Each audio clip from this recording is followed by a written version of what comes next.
Booktube and welcome to a new video. So today's the last day of November and I'm going to do a wrap up of my non-fiction November in a different video. Today I'm just going to talk about some fiction books I read over the course of the last couple of weeks of November, two of which have appeared in the Guardian Best Fiction of 2020 that I happened to have read recently before that came out. One I agree with, one I disagree with. And the third is from a much more reliable, I feel, book list, which was composed by a London bookshop, independent bookshop. But I'll get into that when we come to that book. So the first book I read, which is on the Guardian book list, it's called The Dominant Animal, short stories by Kathryn Scanlan. And these are sort of flash fiction length stories, I'd say. None of them, I'm guessing, obviously, because I haven't counted the words, but just to my practice diary, I think none of them sort of exceed 1,500 words. Now, I'm quite particular about flash fiction, because I used to write an awful lot of it. I've actually published 5 collections. And I see flash fiction as being very different from short stories. It seems to me that a lot of short stories are let down because they are basically novels light, by which I don't mean lightweight or not intellectual. I mean, the beauty of a novel is you have so much time and words to play with, to describe things, to lay things that you then refer to later, all that kind of stuff. Short stories that seek to emulate that level of literariness, but without the the luxury of words to play with. They seem to involve a compression that just means they leave out a lot of the links and the associations. And I find those stories really unsatisfactory. So for a flash fiction collection to go one stage further and compress even more when you've only got 1,000 to 1,500 words just seems utterly nonsensical to me. I mean, my preferred method of flash fiction, and of course, this isn't prescriptive. I'm not saying all flash fiction has to be like this, but my preferred style, I suppose, is because you've only got 1,000 words, you don't have time to lay the scene or to develop character, bang, straight in. So for me, the central image is like the sort of the core of a flash fiction. And the beauty of what you can do in flash fiction is it's like a sort of a gemstone, the way that a light hits all the different facets and lights up all the different facets. And you can do that with your central image or your central metaphor in flash fiction. And I find that much more pleasing than this compression, just leaving out stuff. So, for example, every single story here, something happens and then something else happens and then something else happens, but they're not sort of particularly linked. They don't give you a view of the consistency of the character that it happens to. They're not reflected upon. They don't seem to be metaphorical. The links occur across this collection, across the story. So there's certain motifs that occur quite frequently. So one of them is characters who are always hungry or are always eating without ever getting full. Another one is characters who never they just dispose of their rubbish on the floor of their apartments. They don't keep it tidy, it just gets squalid. That's a repeated one. Another is characters who use discount vouchers. There's a lot of dying family pets in this collection. Now that's fine, there's nothing wrong with repeated motifs if you know what the point of them repeating is. And I didn't. I really didn't. And to give you an idea of what I mentioned before about something happens and it's never really referred to again in the story. There's a really interesting bit where a cat has just given birth to a litter of kittens very, very recently. And one of the human characters is absolutely sort of besotted by them, goes and strokes them all, this, that and the other. But it's too soon, and the mother cat rejects these kittens because they now have got the imprint of human. They're not uniquely bonded to her by smell, and she kills them all, which is a really interesting thing. But I couldn't see the point of it in the story. And yet in a later story, and I don't know if this is deliberate, there's a story of a man and a woman in a relationship, and they've built up this sort of lifestyle done for free. So, for example, they have discount vouchers, which enables them to get free breakfasts. There's a club and the lunch there, and I can't remember how they get it for free, but they do, contains their two favourite dishes, one of which is a shrimp dish. I can't remember what the other one is. And then there's a cashier at a golf course who always lets them in for free. So they bring their clubs and they get to play a free round. And then one morning they oversleep and they go to the breakfast and you know, all their favourite food that the vouchers could get them has gone. They go to the club and to find that chef is no longer working there and the menu has changed.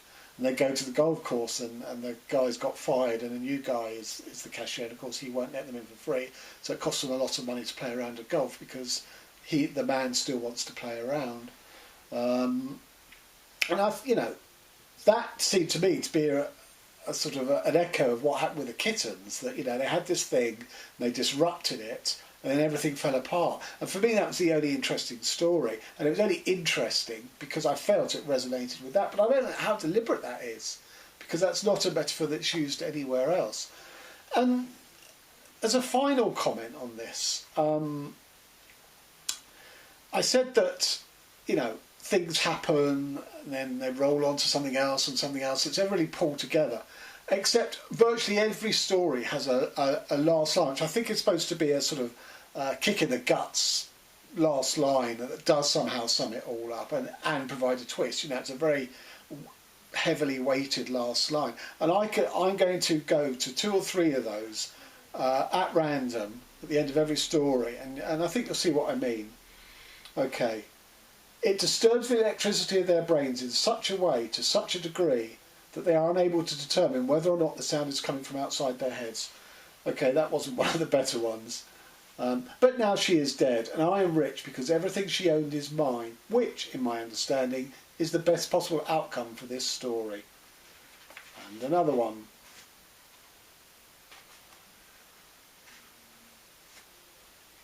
I watched the man drive away in his glossy, valuable car and prayed he might be met with some misfortune. Due to a major failing, the pathological poverty of my imagination, I could not call to mind anything more specific than that. The man breathed deeply through his nose. Without the smell, there were many things he forgot. I found dependable pleasure in the yield of the gas pedal to my foot. The life in me, it always pulsed harder the closer it came to its end.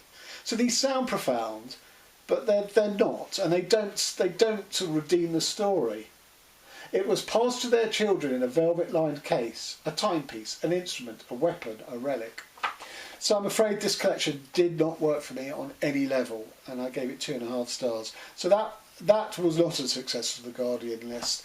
This is Benjamin Labatut, When We Cease to Understand the World, published by Pushkin Press. Now, Labatut is a global citizen, but this was originally written in Spanish and translated by Adrian Nathan West. And it's a bit like W.J. Sebald writing, in that mixture of fiction and fact, in some ways. This starts off very sort of non-fiction, lots of fact, which I'll come back to what the subject matter was. And gradually each section introduces more and more fictional elements to good, interesting purpose, I feel. And again, I'll get into it. However, with Sebald, that style is very much a sort of enables the reader to sort of meditate. Sebald is offering a meditation. This would offer a meditation on its theme, except it's too anxious.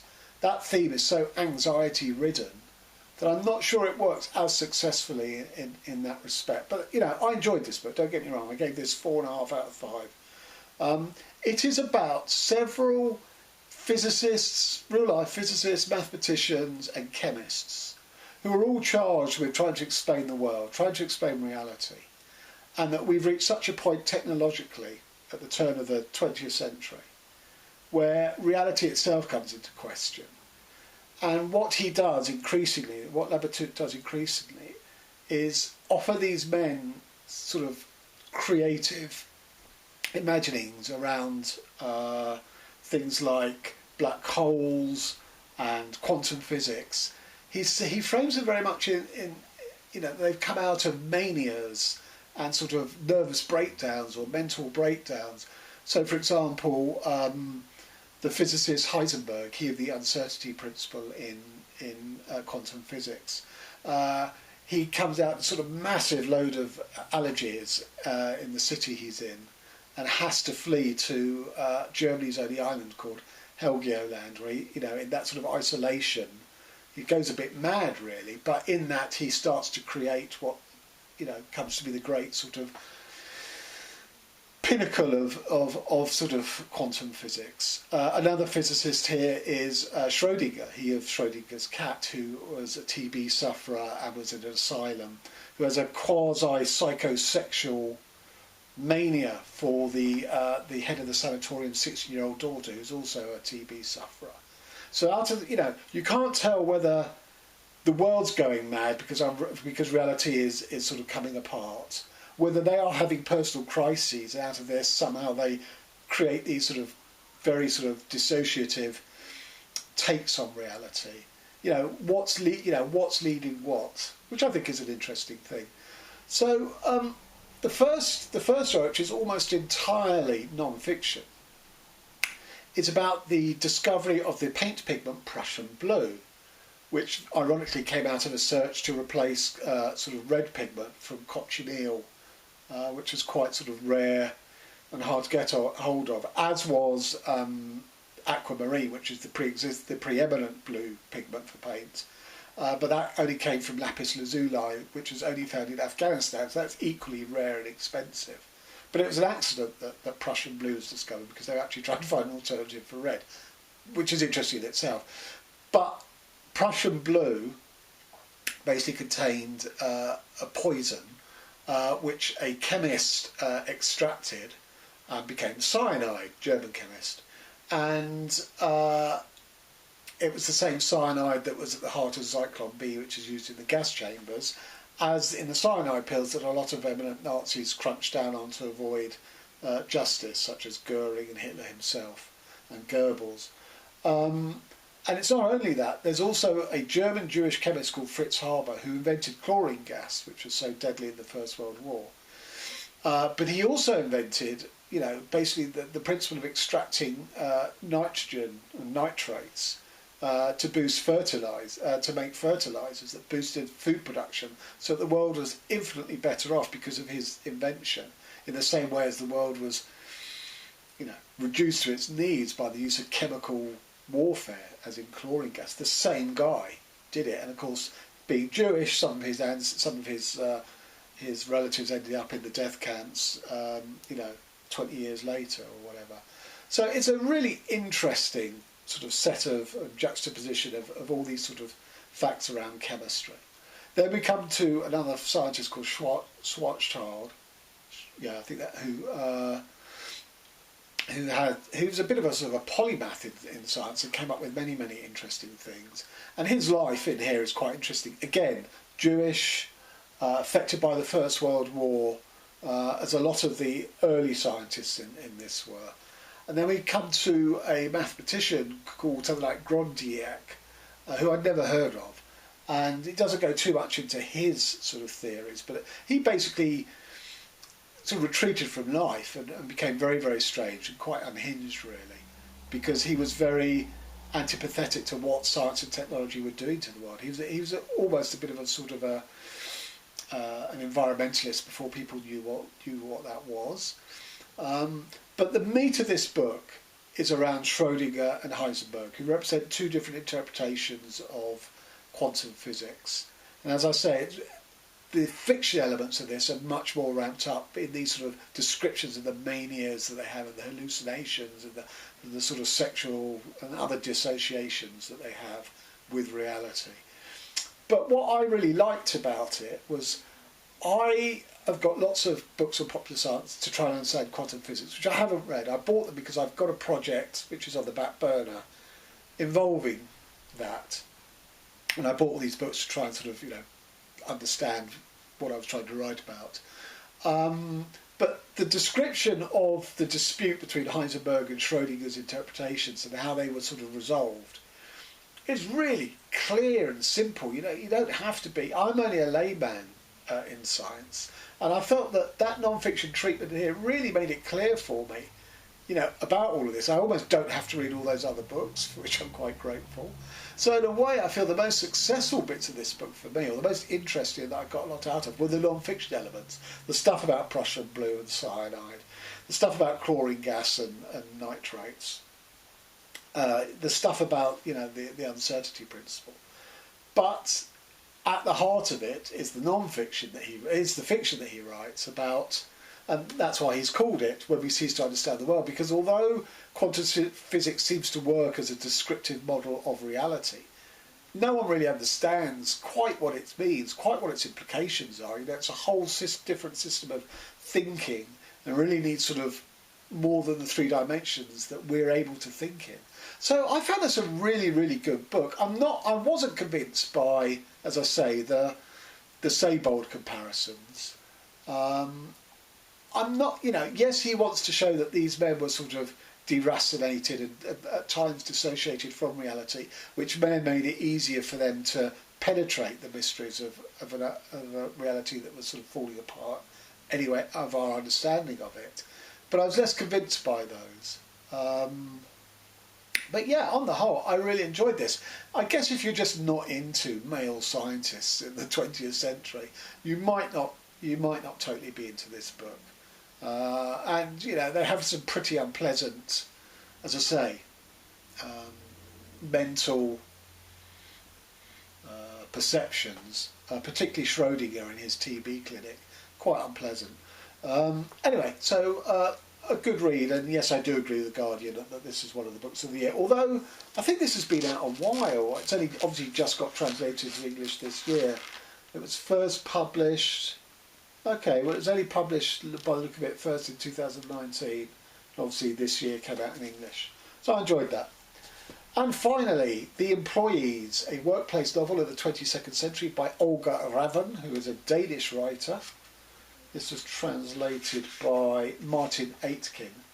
And before I talk about it, I mean, that is the worst cover I've ever seen. That looks like, from a distance, a packet of smoked salmon from a supermarket. It's terrible. I really don't, I like the plain covers of Fitzcarraldo, but I don't understand what this is trying to do. And having read the book, I don't see the relevance of it. And also, it cuts across part of the title or the subtitle. Why would you do that? But anyway, that is the only criticism really of this book. So the bookshop who produced the list are called Burley Fisher, who are based in Hackney in sort of northeast London. And I'm rather partial to them, even though it's not particularly close to where I live, because they hosted my book launch in 2018. And I noticed that they tweeted yesterday that they'd done their Books of the Year list, of which this was one, and that anyone who bought any of those over the next 24 or 48 hours, a percentage of those sales would go to the Fight Amazon world domination campaign and the ill treatment of its workers. So I looked at the list. This appealed most to me. I hadn't heard of it. This was Friday, I think, and I got this today in the post. It's only 130 pages. I had to go out on the bus today, so I read it, and it's very good. It's science fiction. It's set, as the title implies, 2 years in the future aboard a space station or spaceship that is too far from Earth to return during the lifetime of its human crew. But it's not just human crew on there, it's also humanoids who are made from both flesh and technology. And there's a third set of entities, I suppose we'd call it, which have been found objects on the planet that they've been, I suppose, mining or visiting or whatever. And these objects aren't sort of quite diverse. They're sort of eggs and stones, but they seem to make everybody on the ship happy, both humans and humanoids. And if you sort of scratch them, they sort of give off all these different odours, which are sort of really, really pleasant. And the book is done as a series of interviews of members of the crew, both humanoid and human. And part of what they're being interviewed about is, sort of appraisal of their work and their attitude towards each other, their fellow crew, their fellow workers, both human and humanoid. And a lot of them also comment on, the objects from the planet and stuff. And it's really effective. You know, each report is no longer than 2 pages long, and there is always an element, or nearly always an element, from one report that is picked up in the next, but it's not necessarily going to be taken in the same direction because it's somebody else's view.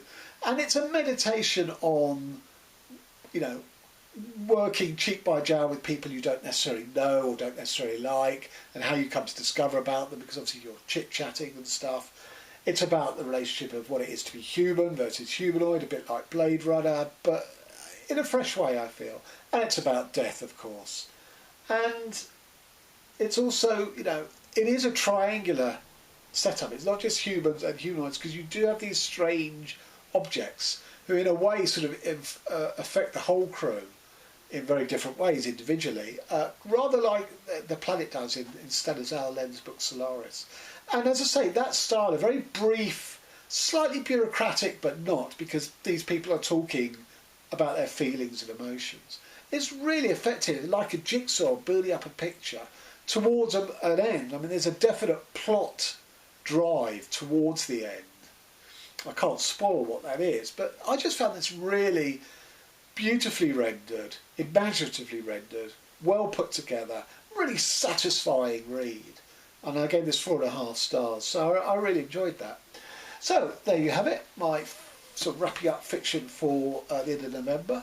The Dominant Animal by Kathryn Scanlan, who's American.